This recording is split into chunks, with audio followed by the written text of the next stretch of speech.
Hello besties, I'm so glad to be back doing another case. And today we're going to talk about Isabelle, who went on a date with a doctor. This somehow led to her being kidnapped, held hostage. We're going to talk about why she went back to the place she was held captive. But first I just want to jump in and say thank you for being so patient with me for posting on this account. Obviously this is still new to me. I have 2 other TikTok accounts to post on. I'm also training to be a paramedic and a single mum. So it's a lot. I'm trying my best, but I have decided I am going to put the effort in to do 2 videos a week, and I want you guys to tell me what days and times suit you. Is there specific days and times you'd prefer me to post here on YouTube? And a quick disclaimer, all of the information in this case I have found online that you can find yourself. If you think you could be triggered by themes of R-word, kidnapping or SA, please look after yourself. Come back to a different video that suits you better. Let's talk about Isabelle Erickson.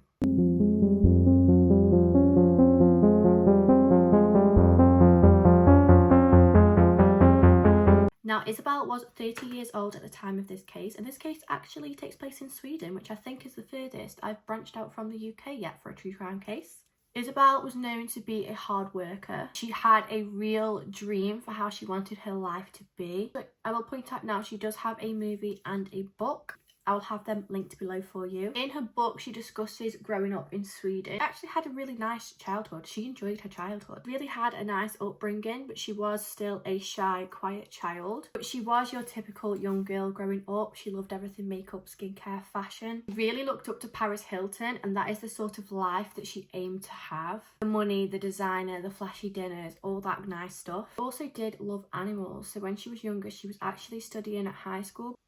She wanted to get a job in animals, however, she quite quickly realised that this career wasn't what it lived up to. She didn't actually enjoy it as much as she thought she would. She did actually end up dropping out of high school. Isabelle ended up getting a job at a cafe. This was just to earn money to get a by. This definitely wasn't what she wanted to do for the rest of her life. She knew that she would end up having a career in something else. And so this is when she ends up taking a different route in her life. She ends up meeting a man at 19 years old. She ended up actually backpacking across the world with him, which I think a lot of young people really enjoy doing nowadays. I know I really wish that I'd taken time to do this when I was younger. I say that like I'm old, I'm only 24. One of the places that she ended up in while backpacking was Australia, and she adored it there. However, when she started her travels, she'd only went with the money that she'd earned from working at this little cafe. So while in Australia, she sees an advertisement for a job in a gentleman's club, which actually looks to be really well paid. So she decides, why not? And she goes for it. And she was actually really making quite good money off this. So she kept this job up right up until her working visa expired, and she did have to go back to Sweden. But at 23, she decided she was going to return back to Australia just because she absolutely loved it so much when she was there. She did go back to that same job at the gentleman's club, and her whole experience this time while travelling and while being in Australia, so much different than the last experience, but in a good way. When she had originally been travelling, she was staying in hostels and things, and now she'd earned a bit of money behind her. She was staying in these luxury hotels. You know, for her, this would have felt like she was living that Paris Hilton lifestyle. It was at one of these luxury hotels that she saw this woman. She looked like everything she wanted to be. She looked expensive. She carried herself well. And so she actually made conversation with this woman. And this woman ended up introducing her to escorting. She told her about how good it is, how good the job is, how much money you can make. She really sold this job to Isabelle. Isabelle did actually end up becoming an escort. This woman had got her in touch with a couple of her regular clients. Isabelle is actually thriving in this job and in this life that she's living. She's making really good money. She's making equivalent to like 2,000 a night. She's enjoying herself and she feels safe. 5 years old, so 2 years later, she decides she wants to go to America to go to school. Prior to doing this, she thought it'd probably be better to get a couple of more clients in, just so she's got a little bit more money behind her when she goes. And it will also help pay for a lot of her classes. September 10th, 2015, she has a client booked in Sweden. The plan was for him to meet her at her place. And he looked wealthy. He was very attractive, came across really well-mannered. He said he was a 38-year-old stock trader from America, and he'd actually turned up with a bunch of flowers that he says he'd picked himself as an expensive bottle of perfume. He asked for a second date. He explains that the next week on the Saturday, he actually has like a works due, and he doesn't want to turn up on his own. And she just thinks, do you know what, I'm gonna get paid for it, so why not? She agrees. That's Saturday when he turns up. They will never make it to that party. Meet at her place this time, and he turns up with a bottle of champagne, some chocolate covered strawberries. They sit down, they have a chat, and all seems to be going well. The next thing that Isabelle knows is that she's waking up in a room that she doesn't know, in clothes that aren't hers and with no underwear on. She sits up and she notices that she actually has an IV in her arm. She immediately rips this out of her arm, and this is when she hears a male voice that says, "You should have just let me take it out. I am a doctor after all." And she quickly realizes this is the man that she went on this date with. Isabelle describes the room that she was in as sort of like a bank vault. It had really heavy duty doors on it, and from what she could hear from inside the room, there was actually 3 doors. 3 heavy duty doors. But this bunker was fully kitted out. She had a bed, she had a kitchen, she had a fridge, there was a toilet, and it said that it was dirty and cold and had a bad smell. Now, it was quite early on in her captivity that she realised she had no chance of overpowering this man. There was one occasion where she found some screws, and so when he'd entered the bunker, she tried to attack him with these screws, aiming for his jugular vein. He was just so strong, he pinned her down immediately. And then obviously she's also got these thoughts in her head. Even if she did manage to somehow overpower him, how is she getting past those 3 heavy duty doors? So at this point, Isabelle is thinking, my only option here is to start acting friendly with this man. I need to make this man trust me so that I can get out somehow. Actually quite friendly with Isabelle. He'd offered to decorate the bunker exactly how she wanted it. He'd get her to write shopping lists so that he can go and get her whatever she wanted. Said that he was going to get her a computer to use, but obviously one without internet. And he did actually get her some books to read. However, these books were all about girls being R-worded and unalived. So how people actually came to realise that Isabelle was missing was really because her friend hadn't heard of her. So her friend contacted her mum to let her know. Also could not get in touch with her. This is when police got involved, and they went and searched her apartment. And this is when they found the champagne and the chocolate covered strawberries on the table, the champagne glasses that the pair had right before they were supposed to go to this party. But in her apartment, there was absolutely no sign of any sort of altercation that had happened. Now, her family didn't actually know what she did for work, so her friend actually confronts the police and lets them know, you know, she's actually an escort, she had a date this night, this is why there'd be the champagne glasses and the chocolate covered strawberries, but now obviously nobody can get in touch with her. And so this is when the concern for Isabelle's well-being really amped up. Forensics were sent into her apartment, and it's at this time that they discovered the chocolate covered strawberries were actually laced with a date rape drug. Meanwhile, back in this bunker, this doctor is now taking swabs of Isabelle. He said he wanted to make sure that she had no STDs because he wanted to have sex with her up to 3 times a day. And he didn't want to use a condom. He said he didn't care about her getting pregnant because he's a doctor anyway. He did in fact show her, there was a door in the chamber, and he showed her in that door where it was another room. He told her about how he had every intention of that room becoming a torture chamber. She was always alone throughout the daytime, and he returned at nighttime. On a few occasions, he did actually allow her to leave. The first occasion was when she was allowed out but handcuffed just to let her dog out to the toilet, because yes, he did bring her dog. Another occasion, he'd handcuffed himself to her so that she could use his shower in the actual house because she wanted him to be clean for when he R-worded her. And so he created this sort of dynamic where she would cook for him, she'd clean for him, they'd eat dinner together. And so he ended up actually opening up to Isabelle and telling her about how he's never been good with women, and they always end up leaving him. It was obvious at this point he has some sort of issue where he wants this girlfriend type relationship, but they always leave. So now he's took somebody so they can't leave. On one occasion, he actually came into the bunker with a gun, but he passed the gun to Isabelle.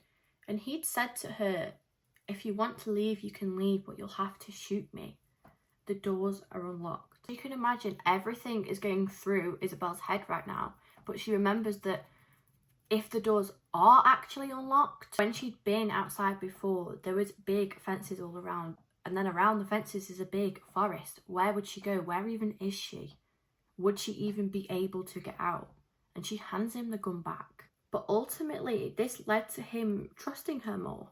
Don't forget, Isabelle has this big plan where she believes that if she can get him to trust her enough, that she'll actually be able to escape safely and get proper justice. So far, this is actually working in her favour. So she amps it up a little bit and she starts pretending like she really wants him. She wants to be his girlfriend. So as a part of this, she asks him to go to her apartment to get her a few more things that she needs in order to stay a little bit longer. Do this, but again, when he returns, he comes back into the bunker with the key to the bunker and a gun and tells her to shoot him. Again, she doesn't. So at this point, he's trusting her even more. I just think this is so brave of her to literally have a method out in her hands. If you think about it, she's got an ultimatum where she doesn't actually know this man. He's kidnapped her and held her captive. He could, for all she knows, kill her. Ultimatum of, does she kill him or wait till he kills her? And she still doesn't do it. The pair of them together begin concocting a story of how they can get away with coming out in a relationship. Obviously, right now, Isabelle is a missing person, so she can't just show up in a relationship.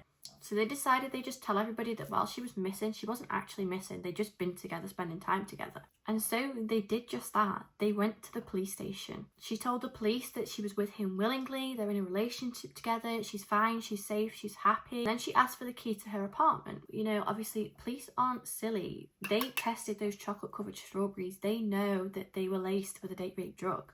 So they end up going back into the waiting area to where the pair are, and they pull Isabelle away so she's on her own and away from him. Police take her in a room and start questioning her, and it's at this point that she spills the beans. She tells them everything. Police arrest him and went to search his home and his bunker. He's identified as Martin Trenborg, and he was described by everybody around him as normal, intelligent. He was a doctor, and he was a really good doctor. He did 3 full days a week as a doctor. For years prior, he was actually spending the other days off that he had renovating his house.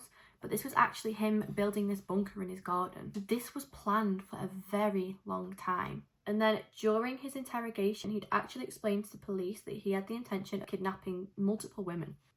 And the reason that he wanted to do this was to fix how lonely he was. He explains that he had become such a total recluse. Other than going to work, he didn't really leave the house. He in fact hated leaving the house. He hated being around other people. The phone literally just died. I'm back. Martin explains that the reason he kept handing her the gun was because he kept overthinking about what he'd done and what people were going to think of him, and so eventually just wanted to end it all. Now, the reason they think Martin had turned into this sort of person, because as I said, everybody who knew him as just being normal and intelligent. They think the switch in Martin was actually after high school. He ended up having to have 5 separate surgeries on his, and this left him with a deformity, and he's obviously mentally linked this with why these women keep leaving him when all he wanted was a girlfriend. And so ultimately he decided to get one that couldn't leave him. His trial started in January 2016. He confessed to the kidnapping, but he refused to confess to the R word. He did have a psychological evaluation which deemed him to have no psychological conditions at all. Obviously he started building this bunker 5 years prior to this actually happening, so this was well planned. Isabella wanted £63,000 in damages and trauma that she's experienced. And in Sweden, they don't actually use a jury. It's just the judge that decides what happens. So the judge determined that there was actually not enough evidence to convict Martin on the counts of R word. So he was acquitted of that. He was sentenced to 10 years for the kidnapping and ordered to pay $21,000. He did actually complete an appeal and his sentence was reduced to 8 years. Isabelle really wanted to be able to move on from these events that had taken place, so she returned back to his house. She returned back to where the bunker was. She also filmed a documentary while there, but she was medicated. She couldn't sleep. She couldn't work. Instead, she felt like she was still trapped in that bunker, and so she thought going forward the only way to move on was exposure therapy. They actually did a reconstruction of the bunker. They rebuilt the bunker. Ellie, her dog, obviously was with her through this the whole time. Nellie was very, very protective of her after they got out of the bunker, but sadly did pass shortly after. In August 2023, Isabelle received a letter to say that Martin had actually been released. He is now a free man. Do we think he's going to do the same thing again? I didn't think he got near enough time. Of course, going forward, Isabelle has just been trying to focus on herself and healing. She no longer works as an escort. She has realised there is so much more to life than luxuries. As I said, she does have a book and documentary, so if I can find the links, I'll put them in the description for you in case you want to go and check them out. That is it for today's case, guys. Tell me what you think. Tell me your opinions. I love listening to what you guys think of these cases. And don't forget to keep recommending the cases that you want to hear. I love doing the cases that you guys request. So just drop them down in the comments and I'll see you in the next case.